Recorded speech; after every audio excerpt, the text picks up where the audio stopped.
So आज आहे बाबूच्या स्कूलमध्ये ॲन्युअल डे आणि त्यासाठीच मी इथे आले होते. माझा हा लुक तुम्हाला कसा वाटला मला नक्की कमेंट करून सांगा.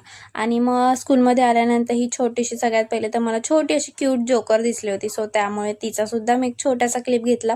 त्यानंतर मग सर्व पॅरेंट्सला हॉलमध्ये अलाउड केलं आणि स्कूलमधून सांगितलं होतं की फक्त सिंगल पॅरेंट्सच अलाउड आहेत. त्यामुळे फक्त आज मी एकटीच आले होते, कोणी घरातलं येऊ शकलं नाही.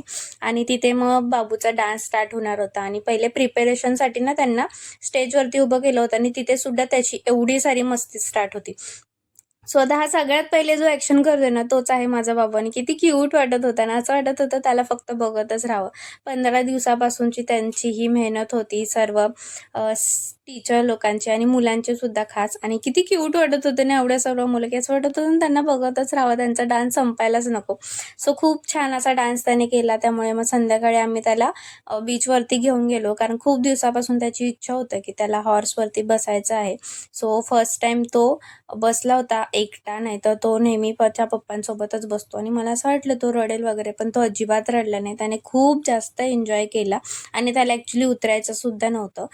त्यानंतर मग त्याला थोडा वेळ आम्ही मातीमध्ये खेळून दिलं आणि त्यानंतर मी बघितलं की त्याने मातीमध्ये ना हा छोटा जो रिमोट आहे ना तो घरातून घेऊन आला होता आणि त्याने त्याच्यामध्ये पुरला होता.